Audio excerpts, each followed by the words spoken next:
এখনকার বাবা মা কিন্তু মেয়েদের ক্ষেত্রে কঠোর, ছেলেদের ক্ষেত্রে আল্লাদি। কথা কন না কেন? মেয়ে হইলে মনে হয় যে আল্লাহর গজব পড়ছে, আর ফলাফাইন হইলে মনে হয় যে ওমারে মা আকাশের তারা নামাইছে। ঠিক না রে? আমার নবীজি বলতেছে, বন্ধু, যার 3টা কন্যা সন্তান তার জন্য 3টা জান্নাত বরাদ্দ। আমার নবীজি বলেছে, যার 2টা কন্যা সন্তান তার জন্য 2টা জান্নাত বরাদ্দ। যিনি হাদিস বর্ণনা করেছেন, রাবির নামটা এই মুহূর্তে আমার মনে নাই। রাবি বলেছেন, আমি যদি আমার নবীকে একটা কন্যা সন্তান সম্পর্কেও প্রশ্ন করতাম, আমার নবী উত্তরটা দিয়ে দিত যে একটা কন্যা সন্তানের পিতামাতার মা বাবার জন্য একটা জান্নাত বরাদ্দ। আপনি 1 ডজন ছেলের বাবা হন, আমার নবী কোন জান্নাতের খবর দেয়নি। আমার কথা কস কিনলে আপনার 1 ডজন ছেলে আছে, কি নাই? এই কানে কানে কথা কিনলে 1 ডজন ছেলে আছে, জান্নাত। বলে হুজুর তাহলে ছেলেরা কি লস? আরে না, আমার মতো হইলে তো লাভের শেষ নাই। কথা কন না কেন? ভুল কইছি। মসজিদের ইমাম সাহেব হোক, কোরআনে হাফেজ হতে হবে, নবীর প্রেমিক হতে হবে, সুন্নি জামাতের হতে হবে। এ ফুটলা মুটলা ওয়ালা হইলে লাভ নাই। নবী নবী বলে হায়, কেঁদে কেঁদে দিন যায়, পাইনি দিদার ধমে, লাখো সালাম কদমি নবী, লাখো সালাম কদমি। হইছে না? অসুস্থ রোগের মতো হইছে, মনে হয়েছে অসুখ। এই আওয়াজ হইতো না, ইমানদারের আওয়াজ ইমানি চেতনা থেকে আসতে হবে। ঠিক না? নবী নবী বলে হায়, কেঁদে কেঁদে দিন যায়, পাইনি দিদার ধমে, লাখো সালাম কদমি নবী, লাখো সালাম কদমি নবী, লাখো সালাম কদমি নবী, লাখো সালাম কদমি। সোনার মদিনায় লুকিয়ে আছো গো, দেখতে না পাই নয়নে, ও গো দেখতে না পাই নয়নে, দয়ালি নজরে চাও, গোলামের দেখা দাও, দয়ালি নজরে চাও, গোলামের দেখা দাও, ধন্য করো জনমে, লাখো সালাম কদমি নবী, লাখো সালাম কদমি নবী, লাখো সালাম কদমি। না না, জোয়ার আইছে না তো? জোয়ার কি আইছে? আরে বেটা ফাড়াইয়া লাউনের কথা, যদি কি প্রেমের গজল, তোমরা কথাগুলো খেয়াল করছো নি? কত মজার গজল। গজলটা মজার না? কথা বলে না? গোলাপ নীলাম গাঁদা নীলাম নীলামের রজনীগন্ধা, মনের শোকে মালা গাঁথিব সকাল থেকে সন্ধ্যা, একবার দেখো দাও যদি ও গো কামলিওয়ালা, একবার দেখা স্বপ্নে রাত্রি বেলা, হাসি মুখে পড়াবো তোমায় হাজার ফুলের মালা, বলো ইয়া রাসূলুল্লাহ ইয়া হাবিবাল্লাহ, বলো ইয়া রাসূলুল্লাহ ইয়া হাবিবাল্লাহ। হয় না, হয় না। খাবারে লবণ না দিলে যেমন মজা হয় না, আওয়াজটা বেরো আর কাছে মজা লাগে না। আপনারা এত মানুষ গজল গাইলে, আপনাদের পরিচিত আরেকটা গজল গাই, দেখি জোয়ার আসেনি। গাইবো? অল্প একটু অল্প একটু একটু একটু করে গাইবো। হ্যাঁ গাইবেন? দাদা আপনি কি রাগ করছে? হ্যাঁ দাদা রাগ হইছে না খুশি হইছে? মাতে না, দাদা চিন্তা করতেছে, দাদির চিন্তা। কথা বলে এ দাদা হাসে না কিনলেই, এ মুসকি আসি একটু দিছে, আমি চাইতে আছি। এই আমি বারবার আপনাদেরকে কেন বলি জানেন, একটু ফ্রি থাকার চেষ্টা করবেন। নবীজি বলেছেন হাসি খুশি জীবন মানুষকে অনেকটাই সুস্থ রাখে, অসুখ হয় না। গোমরামুখী মানুষ হার্ট অ্যাটাক করে মারা যায়। গুমরাহি মানুষকে কখনোই সুফল বয়ে আনে না। হাসি খুশি জীবন মানুষকে অনেকটা ফ্রি করে দেয়। এগুলো বুঝতে হবে আপনাদেরকে। বলেন দিদি পানি তোলে দে মাঝি হেলা করিস না, দিদি পানি তোলে দে মাঝি হেলা করিস না, ছেড়ে দে নৌকায় আমি যাব মদিনা, ছেড়ে দে নৌকায় আমি যাব মদিনা, দিদি পানি তোলে দে মাঝি হেলা করিস না, দিদি পানি তোলে দে মাঝি হেলা করিস না, ছেড়ে দে নৌকায় আমি যাব মদিনা, ছেড়ে দে নৌকায় আমি যাব মদিনা, দিদি পানি তোলে দে দিদি পানি তোলে দে, ছেড়ে দে নৌকায় আমি যাব মদিনা, ছেড়ে দে নৌকায় আমি যাব মদিনা, মৌকায় নবী এলো মা আমিনার ঘরে, হাসিরে হাজার বাড়ি কাদিরে মনটা ঝরে, দয়ালে মুর্শিদি যার শাখা তার কিসের ভাবনা, দয়ালে মুর্শিদি যার শাখা কিসের ভাবনা, আমার হৃদয় মাঝে কাবা নয়নে মদিনা, আমার হৃদয় মাঝে কাবা নয়নে মদিনা, দিদি পানি তোলে দে দে পানি তোলে দে মাঝি হেলা করিস না, ছেড়ে দে নৌকায় আমি যাব মদিনা, ছেড়ে দে নৌকায় আমি যাব মদিনা, হুজুরের রোশনীতে দুনিয়া গেছে ভরে, সিঁদুরের বাতি জ্বলে মদিনার ঘরে ঘরে, দয়ালে মুর্শিদি যার শাখা তার কিসের ভাবনা, দয়ালে মুর্শিদি যার শাখা কিসের ভাবনা, আমার হৃদয় মাঝে কাবা নয়নে মদিনা, দিদি পানি তোলে দে ছেড়ে দে নৌকায় আমি যাব মদিনা। ও মারহাবা কর না কিল্লে, আরে ব্যাকে মিলি কর মারহাবা। নবীর প্রেম শুধু গাজী সুলাইমান গায় না, এই যুগের মানুষরাই গায় না। নবীর প্রেম সেই আমল হাসান ইবনে সাবিতও গেয়েছে। তাও কোথায়? মসজিদে নববীর মতো জায়গার মিম্বরে দাঁড়িয়ে দাঁড়িয়ে। সুবহানাল্লাহ, আর জোরে কোন সুবহানাল্লাহ। এবার আলা হযরতের একটা গায়, কার? আলা হযরতের গান। হ্যাঁ, সুর দিতে পারবেন আমার সাথে? পারবেন? সুবসি আওলা ওয়ালা মারানবি, সুবসি বালা ওয়ালা, সুবসি আওলা ওয়ালা মারানবি, সুবসি বালা ওয়ালা,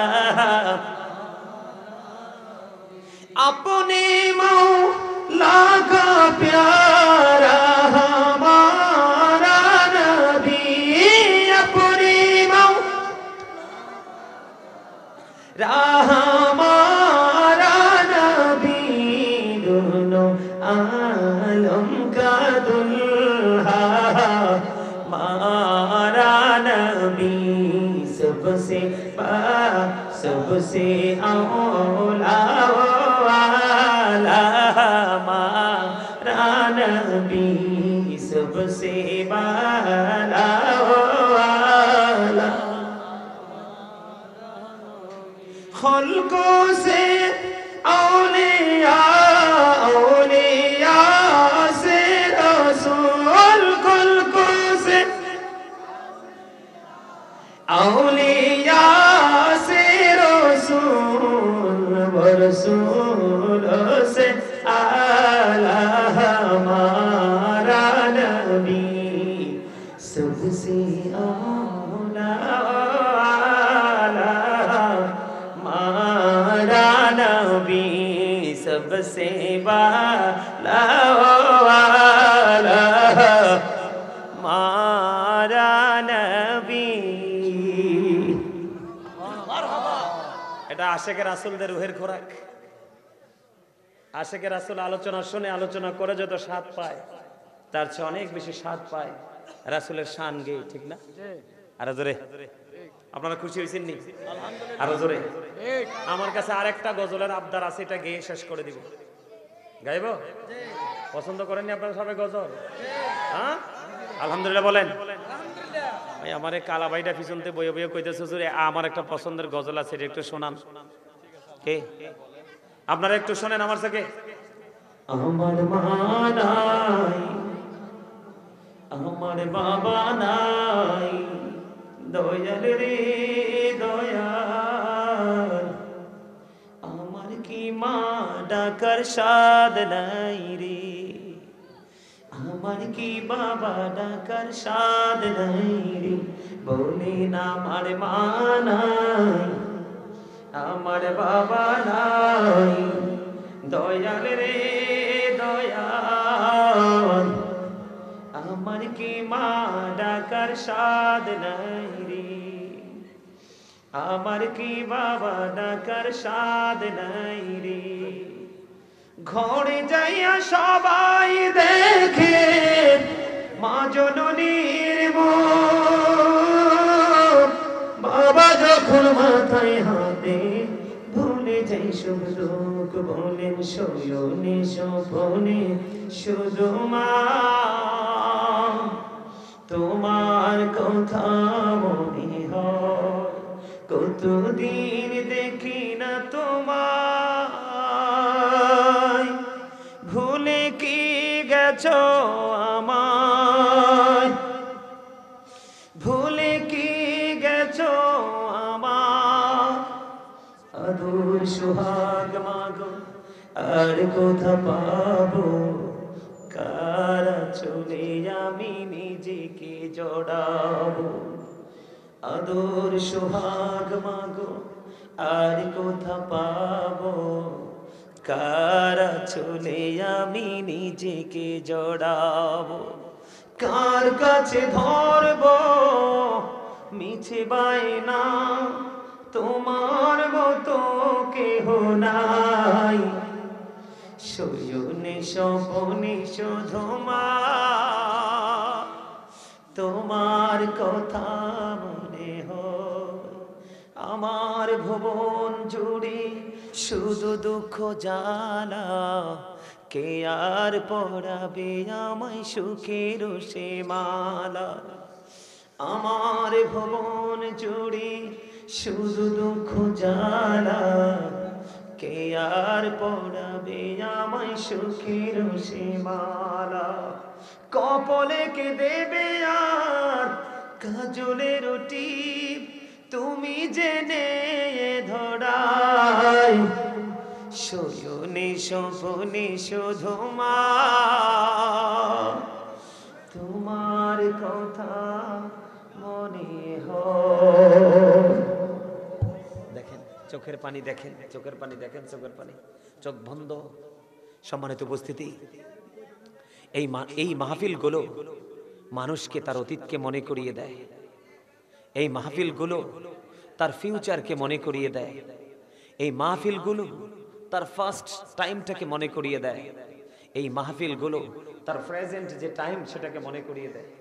কি রে একজন মহিলা দিয়েছে খুশি হয়ে আপনার দোয়া করতে। মারহাবা, আসলে খুশি হয়েছে? আমার ওয়াজ শুনে খুশি হয়েছে। জি, একজন মহিলা দিয়েছে। আমি আসলে সত্যিকার অর্থেই যেখানেই যাই, স্বর্ণের বিষয়ে একটু আলোচনা করি। হ্যাঁ হ্যাঁ হ্যাঁ, স্বর্ণ আছে, স্বর্ণ নাই, এই বিষয় নিয়ে একটু আলোচনা করতে চাইছি যে স্বর্ণগুলো কি করা, যারা দুনিয়া থেকে চলে যায় আর স্বর্ণগুলো কি কাকে দিলে ভালো হয়, ওই বিষয় নিয়ে একটু কথা বলতে। সম্মানিত উপস্থিতি, আলোচনা করার ইচ্ছা ছিল না, আমি আরেকটু আলোচনা করব কোরআন এবং হাদিসের আলোকে। যেই কথাটা আমি বলতে চেয়েছিলাম, কোরআনটা আমি হয়তো বলে যাইতাম, আমার ভাই কথাটা বলাতে মনে হয়েছে। আমার দিকে তাকান, আমি সূরা বাকারা থেকে ছোট্ট একটা আয়াত তেলাওয়াত করব। ছোট্ট একটা আয়াত আমি তেলাওয়াত করব, আপনারা শুধু একটুখানি খেয়াল করবেন। বিসমিল্লাহির রহমানির রহিম, الذين يؤمنون بالغيب الغيب ويقيمون الصلاة ومما رزقناهم ينفقون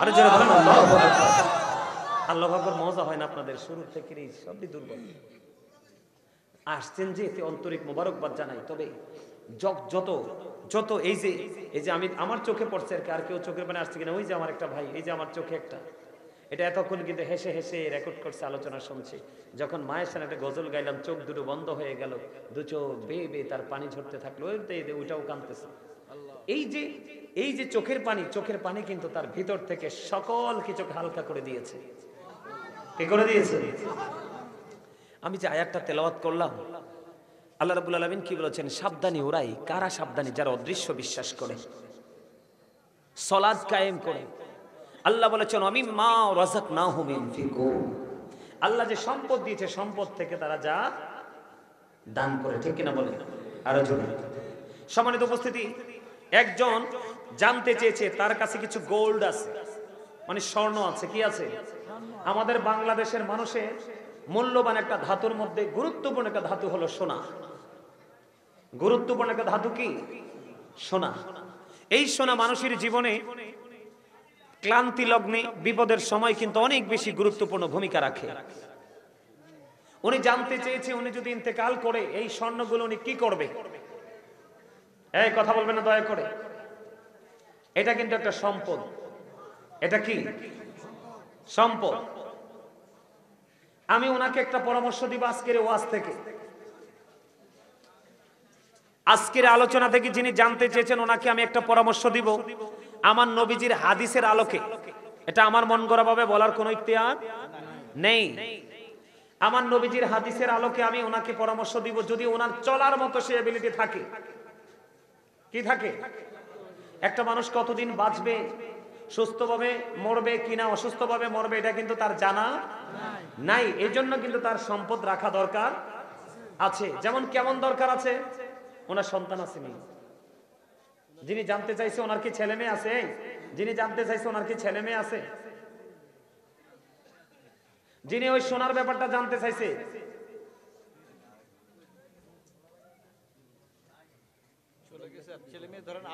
আচ্ছা আমি একটা ধরবো আছে বা নাই দুই দিকে আলোচনা করব যদি থাকে এক ধরনের আলোচনা যদি না থাকে আরেক ধরনের আলোচনা আমার দিকে তাকান যেহেতু সঠিক উত্তরটা পাচ্ছি না আমার দিকে তাকান আল্লাহ রাসূল এদিক তাকান আল্লাহ রাসূল আব্দুল্লাহ ইবনে মাসউদ রাদিয়াল্লাহু তাআলা আনহু থেকে হাদিস খানা বর্ণিত এরে ভাই তোরা দরজাদারে ডিস্টার্ব করিস আল্লাহর দোহাই লাগে তোরা দাঁড়া তোরা চুপ থাক একটু আমি শেষ করে দিচ্ছি আপনারা হাত জোর করে অনুরোধ করতেছি তোদেরকে এটা অত্যন্ত গুরুত্বপূর্ণ একটা জায়গা এটা ওয়াজও হচ্ছে এবং শিক্ষাও দিচ্ছি এটা জানার অনেকেরই প্রয়োজন আছে এই বিষয়টা থেকে আপনারা অনেক কিছু জানতে পারবেন অনেক কিছু আপনারা থিংকিং করতে পারবেন আমি তোমাদেরকে বলছি এই যুবক ভাইদেরকে এই এদিকে দেখো তোমরা ভিতরে আসলে সমস্যা আছে এই যে প্যান্ডেলটা খালি এই পিছনটা খালি তোমরা ভিতরে এসে বসো আমি তো শেষ করে দিচ্ছি তোমরা একটু পরে তো তাবারুকের জন্য আসবা তো এখানে দাঁড়ায় থেকে লাভ কি আইসা বসো আমি আলোচনা শেষ করে দিচ্ছি আপনারা মন দিয়ে শুনবেন এই দুই ধরনের আলোচনা তিনি স্বর্ণ শুধু স্বর্ণ না ধরেন জায়গা আছে ওনার জমা করা টাকা আছে এইরকম ধরনের আরো মূল্যবান সম্পদ ওনার কাছে থাকতে পারে থাকাটাই স্বাভাবিক আব্দুল্লাহ ইবনে মাসউদ রাদিয়াল্লাহু তাআলা আনহু থেকে হাদিস কানা বর্ণিত আপনার আমার প্রাণের নবী একদিন উপস্থিত সাহাবায়ে কেরামদেরকে প্রশ্ন করলেন তোমাদের মধ্যে এমন কি কেউ আছো রে যে নিজের সম্পদের চাইতে ওয়ারিসের সম্পদ বেশি পছন্দ করো এবার সাহাবায়ে কেরাম বললেন ইয়া রাসূলুল্লাহ ইয়া হাবিবাল্লাহ নবী গো আমাদের মধ্যে এমন কেউ নাই যে নিজের সম্পদের চাইতে ওয়ারিসের সম্পদ বেশি পছন্দ করে এবার আপনার আমার প্রাণে নবী একটা ডাক দিয়ে বললেন এই ক্ষেত্রে দেখেন আপনার আমার প্রাণে নবী একটা ডাক দিয়ে বললেন সাহাবীরা রে ইন্তেকাল করার আগে তুমি আল্লাহর সন্তুষ্টির জন্য যা কিছু তুমি দান করে যাও, এগুলো হলো তোমার আপন সম্পদ। যা তোমরা রেখে যাও এগুলো তোমার ওয়ারিসের সম্পদ। কারণ তোমার ইন্তেকালের পরে, তোমার চলে যাওয়ার পরে তোমারই উপার্জিত, তোমার সঞ্চয় করা সম্পদ, বিশেষ করে নারীদের ক্ষেত্রে, বিশেষ করে নারীদের ক্ষেত্রে বন্ধু, তারা কিন্তু ম্যাক্সিমাম নারী কিন্তু বর্তমানে পৃথিবীতে অসহায়। কোন কোন নারী স্বামীর কারণে অসহায়, কোন কোন নারী স্বামী চলে গেছে সন্তানের কারণে অসহায়। এখনকার যুগে মারা সবচেয়ে বেশি লাঞ্ছিত, আর বউরা সবচেয়ে বেশি বন্ধু শান্তিতে থাকতেছে। ঠিক। এই ক্ষেত্রে আমি আমার আল্লাহর হাবিব, আমার প্রাণের নবীর ওই হাদিসের দিকে লক্ষ্য করে যদি বলি, আমার নবীজি বলেছেন তুমি ইন্তেকাল করার আগে, তোমার ইন্তেকাল করার আগে যা তুমি আল্লাহর সন্তুষ্টির জন্য দান করে যাবে তা হলো তোমার নিজের সম্পদ, আর যা তুমি রেখে যাবে তা হলো তোমার ওয়ারিসের সম্পদ। তার মানে আপনি চলে যাওয়ার পরে সে কি করতে পারবে না, সে আপনি চলে যাওয়ার পরে হয়তো ভাই সম্পদ থেকে সে মদ খাবে, গাঁজা খাবে, জুয়া খেলবে। এখনকার সমাজের ম্যাক্সিমাম ছেলেরা বন্ধু মদ গাঁজা ইয়াবার সাথে যুক্ত। এরকম যদি কোনো বাবা মার সন্তান আপনি হাজার চেষ্টা করে আপনি কন্ট্রোলিং এ আনতে পারেন না, আপনি ওই ক্ষেত্রে আপনার চলে যাওয়ার পরে আপনার সন্তান দান করবে না। আপনি সন্তান চলতে পারে এমন সম্পদ রেখে পুরোটা আপনি আল্লাহর সন্তুষ্টিতে দান করে দিতে পারেন। জোরে জোরে বলুন সুবহানাল্লাহ। এখানে আরেকটা হাদিস আমি আপনাদেরকে বলি, আপনি চিন্তা করবেন, আপনি ডিসাইড করবেন আপনি কোনটা করবেন। আল্লাহ রাসূল একদিন এক অসুস্থ সাহাবীকে দেখতে গেলেন।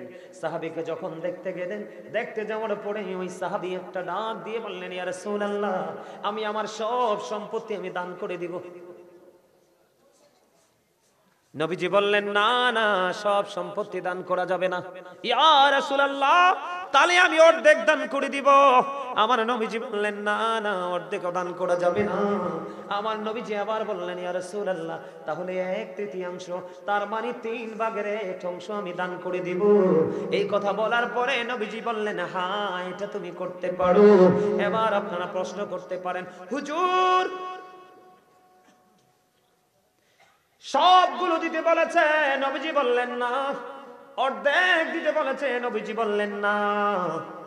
3 ভাগের 1 ভাগ দিতে বললেন, নবীজি সেটার মধ্যে সম্মতি জানালো। হুজুর কেন গো, কেন গো? আমার নবীজি বলেছে এই কারণে 2 বার না করেছে রে। আমার নবীজি এই কারণে না করেছে যে তুমি যদি সবগুলো দান করে যাও, মা যদি হয় তার পেটের সন্তান, বাবা যদি হয় তার ঔরসজাত সন্তান, ঠিক কিনা বলে? মায়ের ক্ষেত্রে যদি হয় তার পেটের সন্তান, বাবার হিসাব ক্ষেত্রে যদি হিসাব করে তার ঔরসের সন্তান, তুমি চলে যাওয়ার পরে তোমার সন্তান অন্যের কাছে হাত পাতবে, অন্যের কাছে ভিক্ষা করবে, অন্যের দুয়ারে দুয়ারে গড়বে, ফকির বা মিসকিন হয়ে যাবে। এই অবস্থায় থেকে তুমি সব সম্পদ দান করতে পারো না। এই জন্য নবীজি বলেছেন 3 ভাগের 1 ভাগ তুমি দান করো, আর বাকি 2 ভাগ তুমি তোমার সন্তানের জন্য রেখে যাও।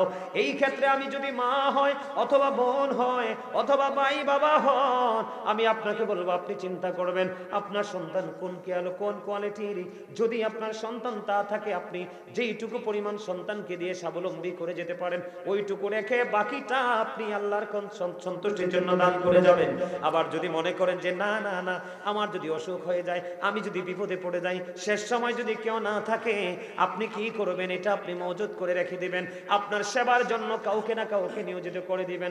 বলে যাবেন শেষ সময় আমার কাফন দাফন শেষ করার পরে যদি থাকে রে, এইগুলো আমার সম্পদ হিসাবে তুমি মসজিদে দিয়ে দিবে, না হয় মাদ্রাসায় দিয়ে দিবে।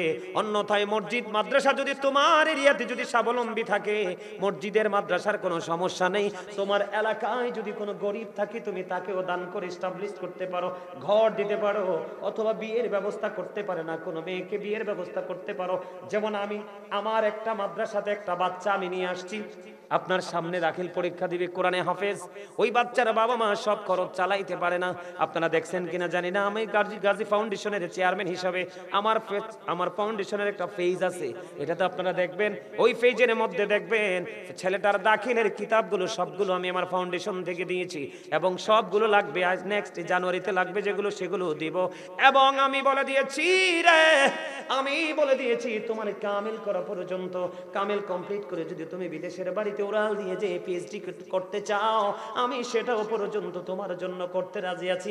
কারণ ছেলেটা অত্যন্ত ইন্টেলিজেন্ট, সে যদি সুশিক্ষায় শিক্ষিত হয়, সাদকায়ে জারি হিসাবে কিয়ামত পর্যন্ত আমল আমার কবরে যাইতেই থাকবে। ঠিক কিনা বলেন? আমি বলবো, যেই মায়ের শোনাছে, আপনি যদি মনে করেন আপনার সন্তান আপনাকে দিবে না, আপনার মরার পরে আল্লাহর কাছে আপনার জন্য হাদিয়া পাঠাবে না, আপনি ওই সম্পদগুলো এমন জায়গায় কাজে লাগিয়ে যাবেন যেটা সাদকায়ে জারি হিসাবে আপনার চিরকাল অমর থাকে। কথা বুঝতে পারছেন নি? তবে বন্ধু, এই ক্ষেত্রে আমি বলবো দূরে দেওয়া যাবে না আগে। এই ক্ষেত্রে যদি আমি আপনাদেরকে একটু সাবধান করি, সভাপতি সাহেব, এই ভুল কিন্তু আমাদের বাংলাদেশের মুসলমান ম্যাক্সিমামই করে। বন্ধুত্ব আছে, শ্বশুর বাড়ি পাঠাই দিয়ে নিজের বাড়ির মানুষের খবর নাই, আছে না নাই? নিজের মসজিদ চলে না, শ্বশুর বাড়ির মসজিদ চালায়, শালার বাড়ির মসজিদ চালায়, বোনের বাড়ির চালায়, এটা প্রতিহিংসার কারণে চালায়, আছে না নাই? বন্ধু, আপনি যে দিয়ে যাবেন, দান করে যাবেন, সেই ক্ষেত্রে একটা হাদিস বলবো। আপনার আমার প্রাণের নবীকে মা আয়েশা প্রশ্ন করলেন, ইয়া রাসূলুল্লাহ, ইয়া হাবিবাল্লাহ, নবী গো, আমি কিছু দান করব। ও নবী, আমি কিছু দান করব। আমি আমার দুইজন প্রতিবেশী আছে। কয়জন? বুঝেন কয়জন? মা আয়েশা বললেন, ইয়া রাসূলুল্লাহ, ইয়া হাবিবাল্লাহ, নবী গো, আমার দুইজন প্রতিবেশী আছে গো নবী, আমি দুইজনের মধ্যে কাকে আগে দিব? আমার নবী বলেছেন, যেই প্রতিবেশী তোমার ঘরের খুব কাছে, তুমি তাকে আগে দাও। জোরে কোন সুবহানাল্লাহ, সুবহানাল্লাহ, আরো জোরে কোন সুবহানাল্লাহ, সুবহানাল্লাহ। আশা করি বুঝতে পারছেন তো, আপনারা সমাধান পাইছেন তো। এটা আমার কোনো সমাধান দেওয়ার কোনো কি নাই, ক্ষমতা আমার পায়সালা দিয়ে গেছেন আমার নবী আজ থেকে 1450 বছর, শেষ 1500 বছরের কাছাকাছি। জোরে কোন ঠিক না বেঠিক? আরো জোরে।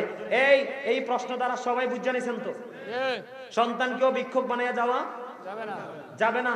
সন্তানকে ভিক্ষুক বানিয়ে আল্লাহ রাসূল সব দান করতেও বলে না, ঠিক না বেঠিক? আবার সন্তানকে আহ্লাদ করে কি করে? এই তো সভাপতি সাহেব আমার পরেরটা বলে ফেলেছে। এখনকার বাবা মা কিন্তু মেয়েদের ক্ষেত্রে কঠোর, ছেলেদের ক্ষেত্রে আহ্লাদি। কথা কন না কেন? মেয়ে হইলে মনে হয় যে আল্লাহর গজব পড়ছে, আর ফলাফাইন হইলে মনে হয় যে ওমারে মা আকাশের তারা নামাইছে। ঠিক না রে? আমার নবীজি বলতেছে, বন্ধু, যার 3টা কন্যা সন্তান, তার জন্য 3টা জান্নাত বরাদ্দ। আমার নবীজি বলেছে, যার 2টা কন্যা সন্তান, তার জন্য 2টা জান্নাত বরাদ্দ। যিনি হাদিস বর্ণনা করেছেন, রাবির নামটা এই মুহূর্তে আমার মনে নাই, রাবি বলেছেন, আমি যদি আমার নবীকে একটা কন্যা সন্তান সম্পর্কেও প্রশ্ন করতাম, আমার নবী উত্তরটা দিয়ে দিত যে একটা কন্যা সন্তানের পিতামাতার মা বাবার জন্য একটা জান্নাত বরাদ্দ। আপনি 1 ডজন ছেলের বাবা হন, আমার নবী কোনো জান্নাতের খবর দেয়নি। আমার কথা কস কিনলে, আপনার 1 ডজন ছেলে আছে, কি নাই? এই কানে কানে কথা কিনলি, 1 ডজন ছেলে আছে, জান্নাত। বলে হুজুর, তাইলে ছেলেরা কি লস? আরে না, আমার মতো হইলে তো লাভের শেষ নাই।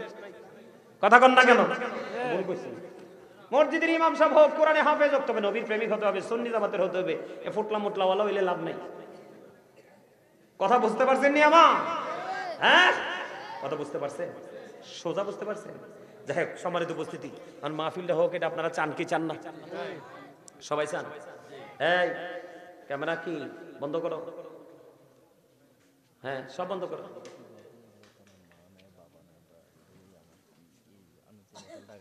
এইটাই গাইছি, এটাই গাইছি, টিভিতে এটাই আছে, তুমি আমার মন দিয়ে শুনছো না আর কি, ঠিক কিনা? হ্যাঁ হ্যাঁ,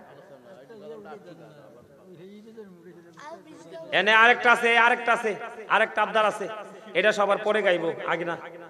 আরে ভাই, আমি তো গজলের লেখক, আমার সিনায় তো গজলের অভাব নাই, আপনারা শুধু বলবেন আর শুনবেন। কিন্তু আপনারা যদি ফার্স্ট টাইম থেকে অ্যাক্টিভ থাকতেন, তাহলে এই পর্যন্ত আপনারা কয়েক ডজন শুনে ফেলতেন, একটু একটু করে শোনাইতাম, ঠিক কিনা বলেন? আপনারা তো অ্যাক্টিভ ছিলেন না, এখন মোটামুটি সুন্দর হয়েছে না? এরকম সুন্দরটা যদি প্রথম থেকে হইতো তাহলে তো এই বাগান আজকে এক প্রেমের এক বাগানই হইতো সত্যিকার অর্থে, ঠিক কিনা বলেন? আরো ছোট সম্মানিত উপস্থিতি, এই আগামী বছরে এই মাহফিলটা হোক, আপনারা সবাই কি চান? সবাই চান? তো যদি সবাই চান তাহলে কি করবেন? হ্যাঁ হ্যাঁ বলেন বলেন, এই মাইক্রোফোনটা দাও, হাতে দাও, ওনার হাতে দাও, বসেই বলেন, সমস্যা নেই, বসে বলেন।